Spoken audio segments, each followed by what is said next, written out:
नमस्कार विद्यार्थी मित्रांनो, न्यू नॉलेज हब या यूट्यूब चॅनलमध्ये आपलं सर्वांचं स्वागत। आज आपण 6वं जे प्रकरण आहे लांबी वस्तुमान धारकता काल चलन पैसा या राशींचं मापन यामधलं जे स्वाध्याय 6.2 स्वाध्याय 6.2 या हा पाहणार आहोत।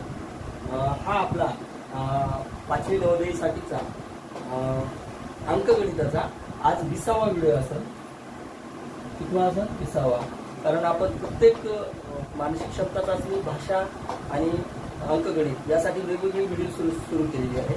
तर चला मग आपण बघूया आज स्वाध्याय 6.2 लांबी वस्तुमान धारकता काल चलन पैसा या प्रकरणामधला 6वं प्रकरण स्वाध्याय 6.2 मधलं पहिलं गणित तुमच्या समोर फळ्यावर आहे। मी वाचून पण दाखवतो। नवनीत प्रकाशनाचं पुस्तक काढून तुम्ही समोर बसायचं आहे।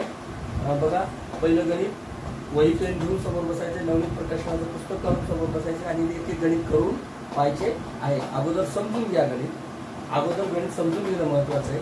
6.2 मधलं पहिलं गणित आपण पाहू। एका गळसरीचे वजन 25 ग्रॅम 35 मिलीग्रॅम, गळसरी म्हणजे एक प्रकारचा दागिना। एका बांगडीचं वजन 15 ग्रॅम आणि 5 मिलीग्रॅम, बघा मी लिहिलं इथे। एका अंगठीचं 10 ग्रॅम आणि 450 मिलीग्रॅम सगळ्या दागिन्यांचे मिळून वजन आहे। पर्याय आपल्या समोर इथं मी वेगळ्या पेननं लिहिलेले पर्याय आहेत। तर बघा, एका गळसरीचं वजन, तर बघा ही गळसरी, तिचं वजन किती आहे? 25 ग्रॅम, हे ग्रॅम आणि हे मिलीग्रॅम, मिलीग्रॅम। एका बांगडीचं वजन, बांगडी बघा इथं बांगडी शॉर्ट, 15 ग्रॅम आणि 5 मिलीग्रॅम। आता बघा अंगठी, ही तिसरी अंगठी, अंगठी लिहिलं 10 ग्रॅम आणि 450 मिलीग्रॅम। बघा, 1000 मिलीग्रॅमचा 1 ग्रॅम वाढत असतो। तर कसं लिहायचं? गणितामध्ये कसं दिलेलं? 25 ग्रॅम आणि 35 डायरेक्ट दिलेले, तर आपण कसं लिहायचं? मिलीग्रॅम म्हणजे 1000 मध्ये, त्याच्यामुळं असं लिहिलं मी। बघा, बांगडीचं वजन किती आहे गणितामध्ये? 15 ग्रॅम आणि 5 मिलीग्रॅम, तर 5 मिलीग्रॅम कसं लिहायचं तुम्हाला? असं।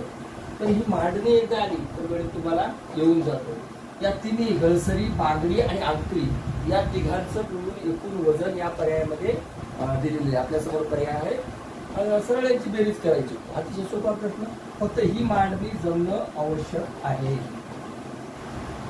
बघा, 5 आणि 5 0, 1, 3 आणि 4, 4 आणि 5 9, 4 ला 4, दशांश खाली दशांश, दशांश खाली दशांश, बेरजेमध्ये आपल्याला द्यायचं।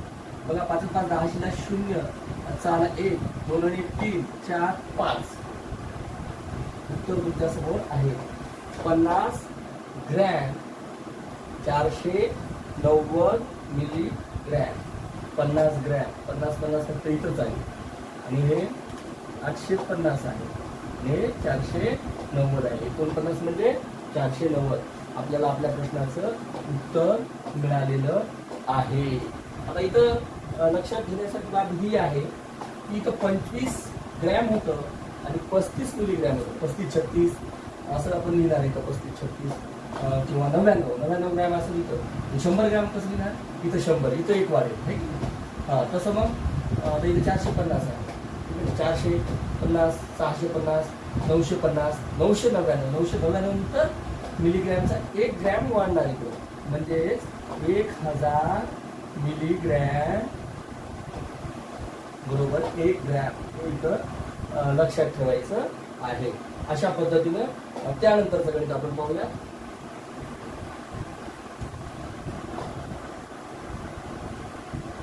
त्यानंतरचं स्वाध्याय 6.2 मधलं दुसरं गणित तुमच्या समोर वाचतोय। एक माणूस मोटार गाडीने 180 किमी अंतर 3 तासात कापतो, त्याच वेगाने पुढचे 21 किलोमीटर अंतर कापायला त्याला आणखी किती वेळ लागेल? बघा, अतिशय सोपं गणित आहे। बघा, 120 180 किलोमीटर तो किती तासात जातो? 180 किलोमीटरला त्याला 3 तास लागतात. किती तास लागतात? 3 तास लागतात. 180 किलोमीटर जायला त्याला किती तास लागतात? 3 तास लागतात. सोपं गणित. तर एका तासात तो किती जातो? त्याचा भागाकार करायचा. 3 1 1 3 15 3 सख 18 आणि 0 ला 0. म्हणजे एका तासात तो किती जातो? 60 झालं. 60 किमी जातो. 60 किलोमीटर एका तासामध्ये जातो. तर 120 जायचंय त्याला. 60च्या दुप्पट 120 जायचंय. मग वेळ किती वाढेल? 1च्या दुप्पट 2 तास. किती सोपं होतं? अतिशय सोपं गणित. पर्याय आपलं काय येईल? उत्तर बी या पर्यायाला आपण परीक्षेमध्ये गोल करणार आहोत. त्यानंतरचं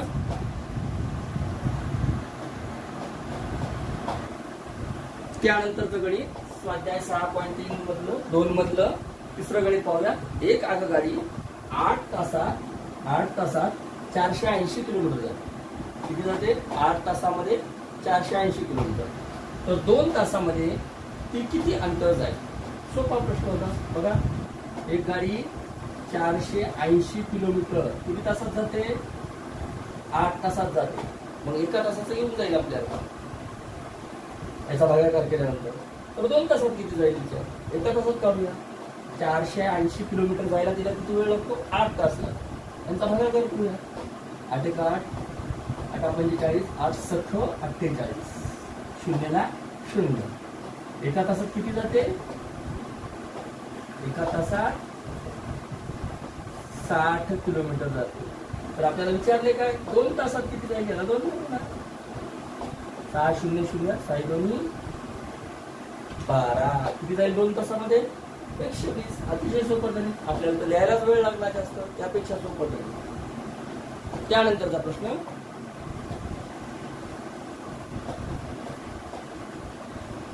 त्यानंतरचं स्वाध्याय 6.2 मध्ये चौथं गणित पाहूया. किशोरने 205 रुपये 50 पैशाची औषधे आणि 180 रुपये 50 पैशाची विजेरी घेतली. विजेरी म्हणजे वस्तू घेतली जाते त्याच्यासाठी. आणि दोन्हीसाठी दुकानदाराला 500 रुपयाची नोट दिली. तर त्याला परत मिळालेले पैसे किती? बघा, 205 रुपयाचं काय घेतलंय? औषध घेतलं. आणि 180 रुपये 50 पैशाची काय घेतली? विजेरी घेतली. या दोघांची बेरीज करू. किती पैसे झाले त्यांनी ज्या वस्तू घेतल्या त्याचे पैसे द्यावे लागतील दुकानदार. त्यांनी दिले 500 रुपये, आहे की नाही? आता त्याच्यातून त्या बेरजेतून त्याच्यातून ते बेरीज वजा करू. मग त्याला परत दुकानदाराकडून पैसे घेता येतील. किती पैसे घ्यायचे का? बघा, 0 5 5 10 शिला 0 हातचा आला 1 5 1 6 8 300 किती झाले? 86. बघा, 300 किती झाले? 86 रुपये. 386 रुपये त्याचे या 2 वस्तूचे झाले. मग दुकानदाराकडून 500ची नोट दिल्यानंतर बाकीचे वापस घ्यावं लागतील. करा वजाबाकी. बघा, इथं 4 9 9 10 मधून 6 गेले 4, 9 मधून 8 गेला 1, 4 मधून 3 गेला 1. 114 रुपये त्याला 500च्या नोटीतले वापस घ्यावे लागतील. बरोबर आहे. तर उत्तर आपल्याला अतिशय सोपं गणित होतं. बघा, त्या 2 वस्तू खरेदी केल्या, त्यांचे पैसे एवढे झाले. 500ची नोट दुकानदाराला दिली. दुकानदाराने 114 रुपये आपल्याला त्याला त्या किशोरला वापस दिले.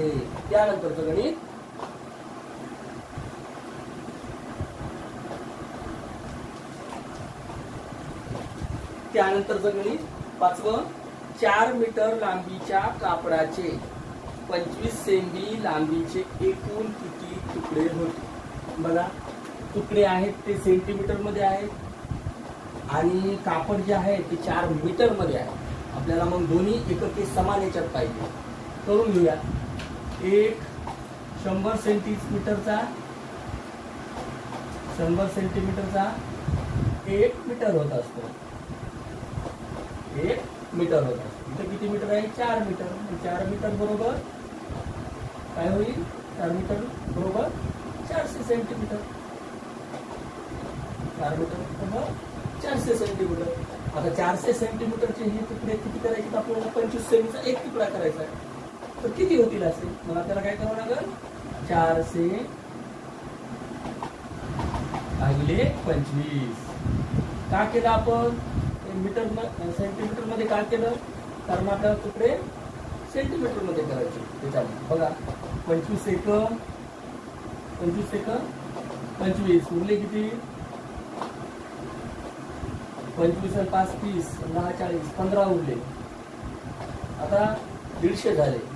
25 चोक 100, 25 पाचा 125, 25 सत्त 150. किंवा असं सोपं पद्धतीने असं पण करू शकता तुम्ही भागाकार.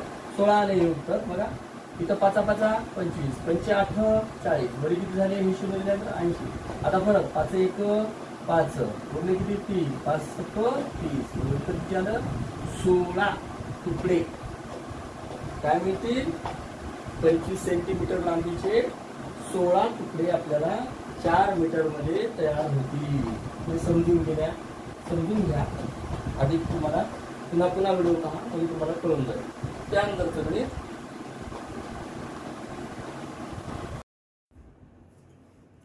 त्यानंतरचं 6वा प्रश्न. 5 सेमी, बघा 5 सेमीला किलोमीटर मध्ये या प्रकारे दाखवता येईल. पर्याय तुमच्या समोर आहे. बघा हे रूपांतर करत असताना थोडस एक कन्सेप्ट आपल्याला किंवा हे पाठ असणं महत्वाचं आहे. बघा किलो, हेक्टो, डेका, इथं मीटर, लिटर, ग्रॅम, पुढे आहे डेसी, सेंटी आणि मिली. Deci, centi, milli. तर कसं आहे, आपल्याला कुणीकडून कशाचं रूपांतर कशात करायचं. सेंटीमीटर म्हणजे इथं आहे बघा, हे 5 इथं आहे. तर आपल्याला काय म्हणते, किलोमीटर मध्ये कसं दाखवता येईल. बघा किलोमीटर मध्ये कसे दाखवता येईल. बघा किलोमीटर कुठं आहे, इथं आहे. किलोमीटर, किलोलीटर, किलोग्रॅम इथपर्यंत आहे. इथं सेंटीमीटर मध्ये सेंटीमीटर, सेंटीलिटर, सेंटीग्रॅम. आता इकडनं आपल्याला इकडे यायचंय. अशा वेळेस काय करायचं असते, बघा हे 5 भागिले 1 2 3 4 5 0, 1 2 3 4 5 0. मग आता हे 5 भागिले काय झालं, हे तुमच्या समोर आहे. 1 2 3 4 5, 1 2 3 4 5, 1 2 3 4, 1 2 3 4 आणि 5, 1 2 3 4 5, 5 सोडून 1 2, पर्याय नंबर पहा बरं कोणता आहे असा. हा एक अंकी राहिला 0. तर बघा हे 1 2 3 4 5, 1 2 3 4 5 सोडून दशांश द्यायचा आपल्याला, म्हणजे उत्तर हे येते बघायचं. आता तुम्हाला कसं, तर हे तुम्हाला पाठ असणं महत्वाचं आहे. Kilo, hecto, deca, metre, litre, gram, deci, centi, milli. मग तुम्हाला कळत की कशाचं रूपांतर कशामध्ये करायचं. आता मला तुम्हाला सांगायचं, समजा आता इथं 5 मीटर आहे, 5 काय आहे, मीटर आहे. आपल्याला काय करायचं, सेंटीमीटर मध्ये करायचं. तर डावीकडून उजवीकडे जात असताना 5 गुणिले 1 2, म्हणजे आपण 100 न गुणणार आहे, म्हणजे किती येणार आहे, 500 सेंटीमीटर. आपल्या प्रश्नाचं उत्तर काय येईल मग, 1 2 3 4 5 सोडून दशांश, पर्याय सी हे आपल्या प्रश्नाचं उत्तर येऊन जाईल.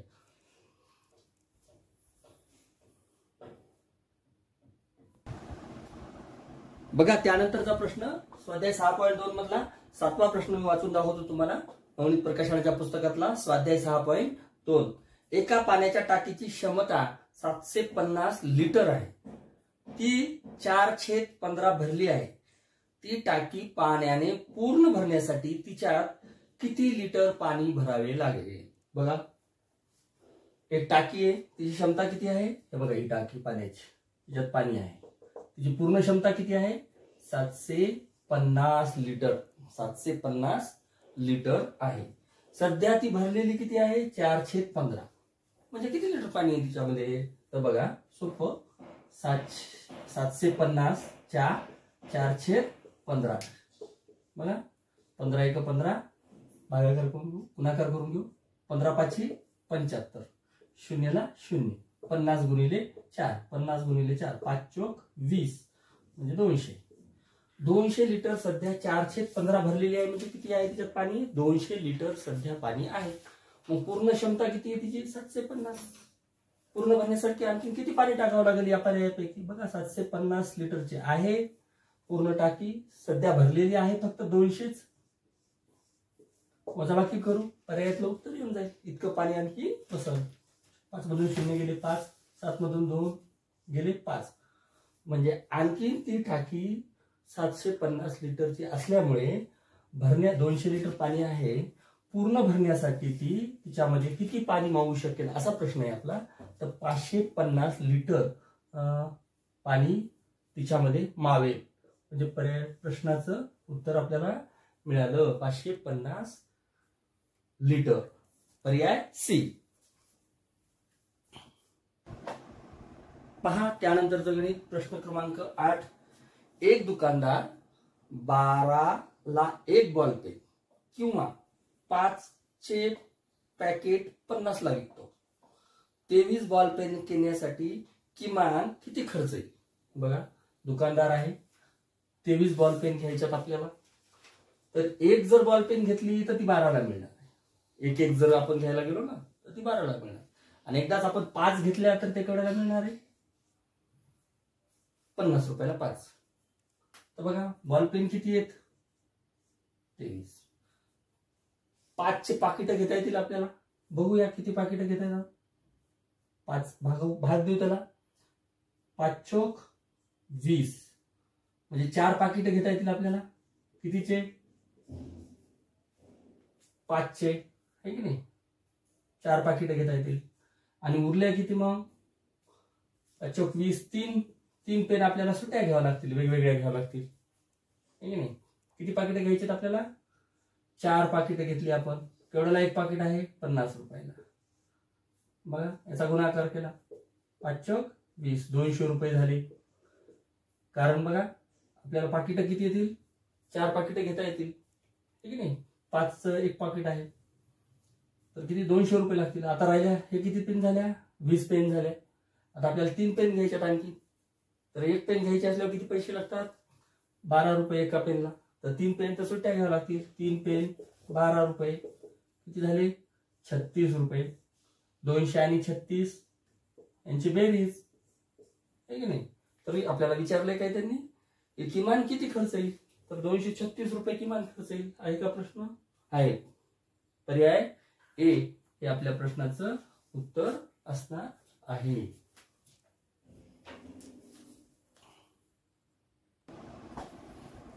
त्यानंतरचं गणित पहा. स्वाध्याय 6.2 मधलं शेवटचं गणित 9. शारदाने एक वही 22 रुपये 50 पैसे 25 रुपये 50 पैशाला खरेदी केली. शारदा नावाच्या मुलीने काय केलं? एक वही 25 रुपये 50 पैशाला, एक पेन 7 रुपये 50 पैशाला खरेदी आणि 6 पेन्सिली खरेदी केल्या, प्रत्येकी 1 रुपये 25 पैसे. बघा इथं लिहिले मी वहीची किंमत, दशांश खाली दशांश घ्यायचा, बेरीज बरोबर दशांशाच्या नियमाने करायची. 7.50 केलं. आता पेन्सिलचं कसं आहे? प्रत्येकी 1 रुपया 25 पैशाला एक खरेदी केली. तर किती पेन्सिल खरेदी केल्या? 6. मग 1 रुपया 25 पैसे गुणिले 6 करून घेऊया त्यांचा गुणाकार, म्हणजे पेन्सिलची किंमत येऊन जाईल. 6 पंचे 30, 0, हातचे आले 3, 6 दोन्ही 12 आणि 3 15, हातचे आले 1, 6 1 6 आणि 1 7, 2 सोडून दशांश, 7 रुपये 50 पैसे. किती? 7 रुपये 50 पैसे. बघा 6 पेज 30, 6 1 6 आणि 7 रुपये 50 पैसे. किती पेन्सिलचे? 6 पेन्सिल घ्यायच्यात तिला. आता बघा खरेदी केल्या तिने, दुकानदाराला कितीची नोट दिली? 50 ची नोट दिली. तर दुकानदाराने तिला किती रुपये रक्कम परत करावी लागेल? अगोदर यांची बेरीज करून घेऊया. 5 0 ला 0, 5 आणि 5 10, 5 15, 7 1, 7 आणि 7 14, 1 15, 15 आणि 5 20, चाले 2 2 2 4 40 रुपये 50 पैसे झाले तिचे. किती झाले? 40 रुपये 50 पैसे. दुकानदाराला नोट कितीची दिलेली तुम्ही? कितीची दिलेली आहे? 50 रुपयाची दिलेली. वजाबाकी करून घ्या. 40 रुपये 50 पैसे. 0 0 10 मधून 5 गेले 5, 9 मधून 0 गेले 9, इथं 4, 9 रुपये 50 पैसे उत्तर आलेले आहे. 9 रुपये 50 पैसे दुकानदाराने तिला एवढ्या वस्तू खरेदी केल्यानंतर एवढे पैसे झाले. 50 रुपये दुकानदाराला दिले आणि दुकानदार त्यांचे पैसे जेवढे वस्तू झाले त्यांचे पैसे घेईल आणि बाकीचे किती परत करल? 9 रुपये 50 पैसे. अशा पद्धतीने विद्यार्थी मित्रांनो स्वाध्याय 6.2 आणि नवोदयचं हे प्रकरण जे 6वं होतं लांबी वस्तुमान धारकता चलन पैसा हे प्रकरण इथंच संपतं. अशा पद्धतीनं न्यू नॉलेज हब या यूट्यूब चॅनलच्या माध्यमातून आज आपण 20वा व्हिडिओ तयार केलेला आहे. गणितामध्ये सरावाला महत्व आहे. पुन्हा पुन्हा गणित पहा, करून पहा, प्रॅक्टिस करा, लाईक करा, शेअर करा आणि कमेंट करायला पण विसरू नका. काही अडचण तुम्हाला असेल तर सबस्क्राईब अधिकाधिक करा या चॅनलला. धन्यवाद. आपण इथं थांबूयात.